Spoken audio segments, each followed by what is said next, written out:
If you are ready to take your sports betting to the next level, if you're ready to start taking sports betting a little bit more seriously, then this video is for you. Because in this video, I am going to teach you how to sports bet for income, how to take sports betting to the next level and bet for income. As for me, my name is Matt Modi. I am a content creator and betting analyst for OddsJam.com. I've been with OddsJam full-time for over a year now.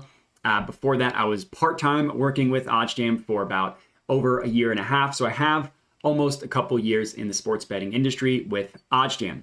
So I have talked to a lot of customers, talked to a lot of sports bettors, and just used the knowledge that I've gained at OddsJam to compile this list of ways where you can literally turn sports betting into some sort of income.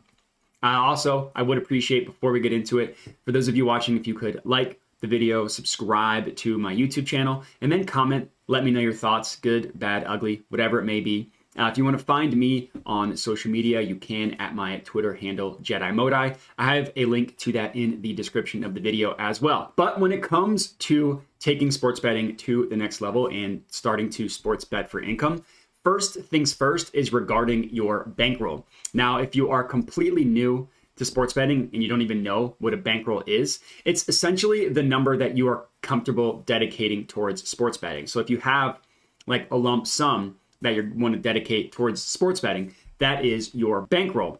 Now, the important thing when it comes to the bankroll is, number one, it needs to be a number that you are comfortable living without. Because literally what you're going to be doing if you are brand new is taking this money and then dividing it amongst the sports books. And I recommend a minimum of 5 if you are starting out. Even if you have a lower bankroll, you should at least sign up for, like I said, a minimum of 5 sports books. But like I said, it needs to be a number that you're comfortable living without. So me or anybody else that isn't directly related or knowledgeable of your financial situation cannot tell you what your bankroll should be. So I have a lot of people ask, like, what should I make my bankroll?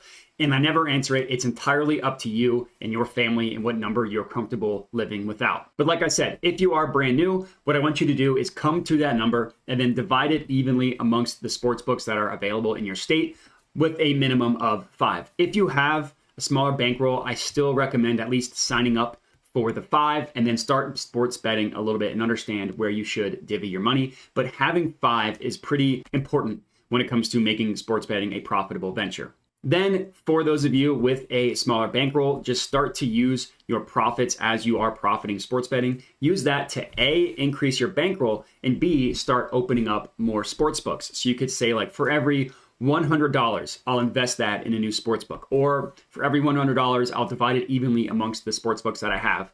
There's no by the book way of increasing your bankroll. However you want to do it, which makes the most sense to you, is going to be fine. Like I said, there's no really by the book way of doing it. Now, another part that I do want to highlight for brand new sports bettors, take advantage of the sign-up bonuses. The risk-free bets, the deposit matches. Some sportsbooks offer like a referral fee. Anything you can get by being a new user, you're definitely going to want to take advantage of. I've talked to users who started sports betting and were brand new and literally profited $10K solely from the sign-up bonuses, the free bets, the deposit matches, stuff like that. And they literally just use that $10K to be their bankroll. So they already started off with all of their profits just putting that to their bankroll. So they didn't really need to actually risk that much.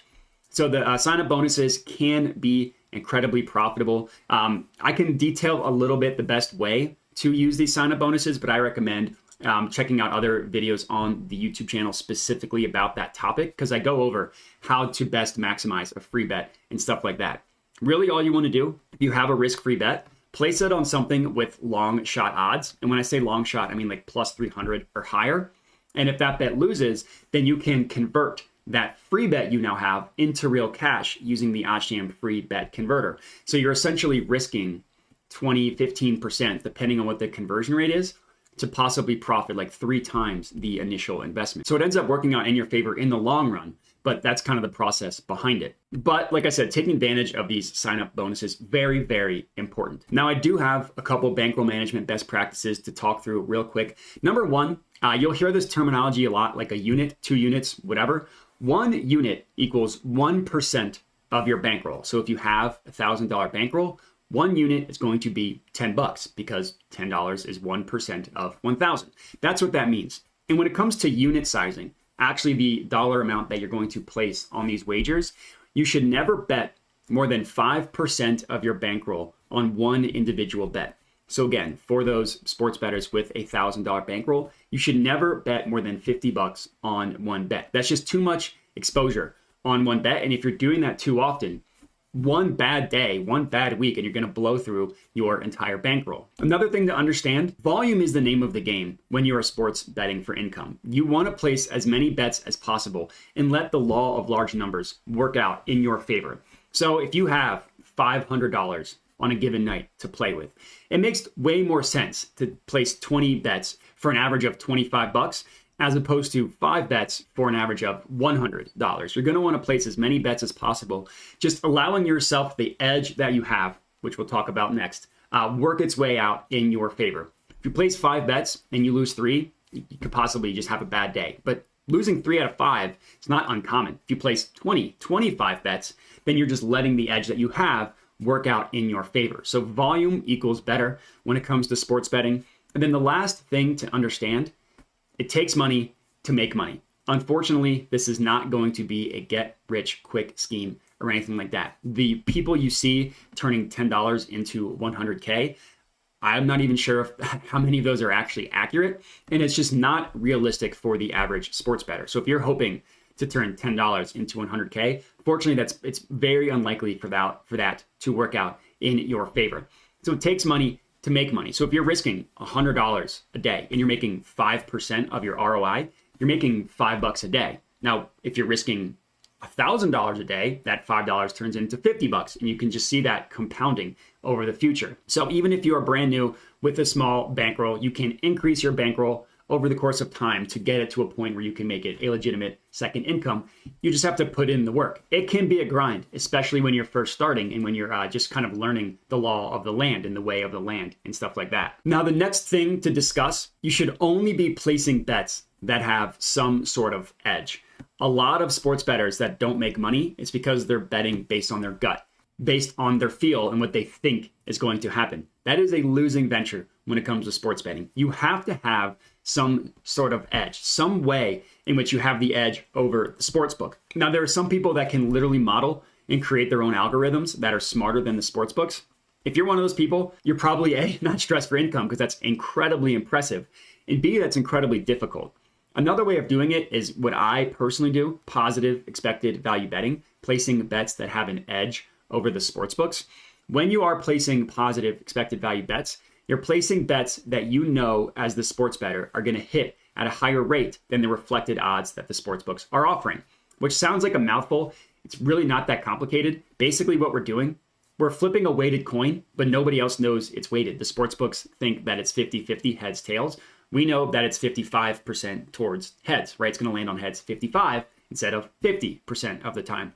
And having a tool like OddsJam literally does all the work for you and provides you the positive expected value bets. So you don't actually really need to do any work at all. It's all done right there in front of you. Another way of getting an edge is to just line shop. Part of the reason why you want to have 5 sportsbooks at your disposal, because you just give yourself the best chance of A, finding a profitable bet, and B, just getting the best odds. Like if 4 sportsbooks have a team as -8, another sportsbook has them at -7, well, you're maximizing your winning percentage just from that line shopping bet alone. Or if a team's money line, every book has it at -150, you can get it at -120. A, that's a profitable bet because you're betting on an outlier. And B, you're just increasing your payout for this individual bet. So line shopping, getting the best odds, getting the best spreads, totals, whatever it may be, is a very, very easy way to increase your payouts and also increase your win percentage. And then the last thing that you want to do, you need to track your bets. The more detailed you can get into tracking your bets, the better. A, in general, you need to know if you are even profitable, right? You need to know if you're making money or not. And if you are making money or you're not, whatever it may be, you need to know where you are and where you are not profitable. The more detailed you can get, the better. You should see, okay, do you have an edge in every single sport equally? Are there some sports that you're better than others at betting? Have you been profitable with these promos and odds boosts? Well, you should track that. Track a specific odds boost. Track if you're betting on a certain promotion. that a sportsbook is offering. Or maybe you're better at certain markets, player props you struggle with or you kill. Alternate markets you're not quite as good at. Having all of this information is incredibly helpful. Guess what? A lot of people like betting on parlays. You should figure out if you're actually even profitable betting on parlays. But those three things are really all the skills that you need when it comes to sports betting for income: bankroll management, finding an edge, and tracking your bets. If you can successfully do those three things, I'm confident you will be a profitable sports bettor, and then you can build, even if you're starting small, your bankroll up until a point where you can make some legitimate side income. And that's going to be it. So if you found this video helpful, again, please comment and let me know what you thought. Good, bad, ugly, whatever it may be. Other than that, like the video, helps me out a ton. Subscribe to my YouTube channel, Jedi Modi Sports Betting, helps me out a ton. Hit me up on social media, and that's going to be it. So I appreciate everybody for watching, and have a good one. All right, everybody, thanks for watching. Hope you enjoyed the video. Below are all of my different social medias where I post picks and plays daily. Make sure to hit me up there. Also, make sure to subscribe to the YouTube channel, as I'm constantly putting out new videos to learn how to make money sports betting. And that's it. So thanks for watching, and have a good one.